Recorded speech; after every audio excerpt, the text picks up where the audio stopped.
Alrighty guys, looking at the Euro CAD 4-hour chart. Pretty clear buy signal here, or buy biased. We did just get a buy signal. I'm a little late on this. Signal occurred at 29.17. It's around 25 right now. Not too concerned. These kind of trades, we're looking for quite a bit of movement. So I'm going to go ahead and take a 4-unit trade. And we're going to set our stop just below the former lows, right around 28.35. This is...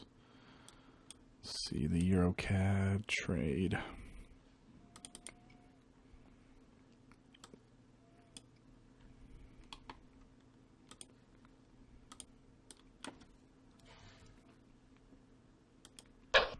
So we got our trade set up. We're going to carry this up to our first target and see what happens. All right, guys. The Euro CAD's moved on up to our first target, so we are going to go ahead and clear a portion of our trade off at the first target level. We're just shy of it now, but as you can see, we did hit it, so I am going to go ahead and clear it out, or at least a portion of it. At this point, as usual, I'm also going to move my stop up. The entry on this particular trade was 156.23. Oh, I'm sorry, that's the wrong one. Let's see. I was looking at the Euro New Zealand that I'm in. The Euro CAD was 29.34. And I can adjust this up, I guess, so you can see what I'm looking at.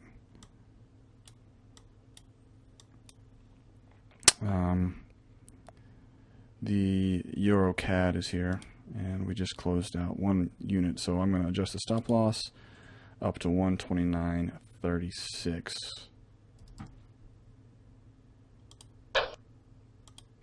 Alright, so this is a free trade, and we'll just continue to watch this and monitor it, and hopefully we'll see it move on up to level 3 and 4.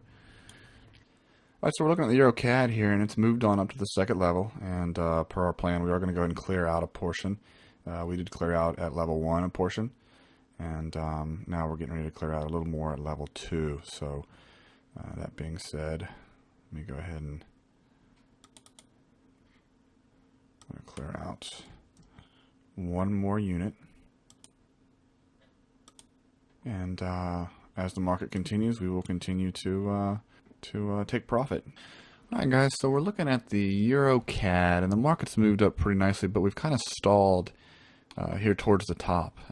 If we go to the week chart, you can see we're actually have kind of topped out towards the top of the upper range. Now I don't want to close this thing down because we could still have a break and then a really strong move, but I do want to protect us or protect our position in case the market does reverse. We don't want to lose everything we've gained. Now in a normal situation, I wouldn't move the stop up, but when we get up around these strong points of resistance, I do want to protect the position because it can come down fairly quickly. So what I'm going to do is I'm going to move this stop up. We're still not going to move right up underneath the current position, but we are going to look for some obvious. We've got previously support here. We can see that it acted as resistance here, so it stands to reason that it would be support again in this area. So what we'll do is we'll just set a stop down below this area, right around the 30.23 level. So we're going to adjust our current stop up to around 30.23.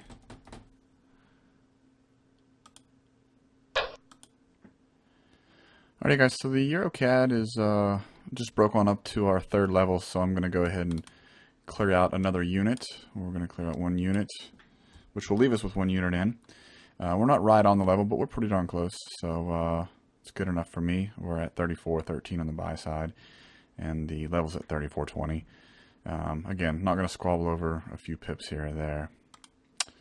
So I'm going to go and clear out the 1 unit, and still leaves us with a unit in, up about $470 on its own.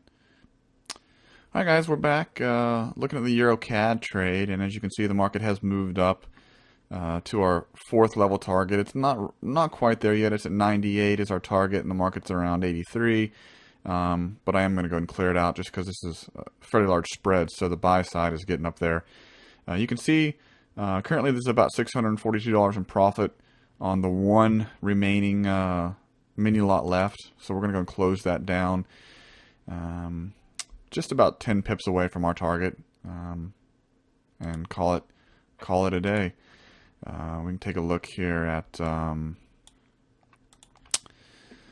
the total trade just to get a better idea. So here are the 4 entries right in here. And you can see before we closed out this one for $641, the other 3 entries alone were $470, $180, $120, about $900, and then add to that another $650. So we're you know, right around the $1540 mark for one trade. So this is just a great example. This is definitely in my book, it's a home run. You know, with 4 mini lots, anytime you can take a trade with 4 mini lots and walk away with $1,500 in profits with very little risk. Remember, our entry was way back here, and our stop was just below the lows. So we had very little risk compared to the amount of profit we made. I mean, you know, when you really think about this, you know, this is quite a bit of profit for 4 mini lots. You've got to ask yourself, when's the last time you entered with 4 mini lots and walked away with a $1,500 profit? This is the kind of risk to reward ratio this strategy yields, and it really is just a phenomenal example of the kind of trades that you can you know, capture with this particular strategy. So anyway, I hope this video has done a good job at demonstrating how the strategy works, how to implement it, as well as the potential it has for making you know, just phenomenal trades.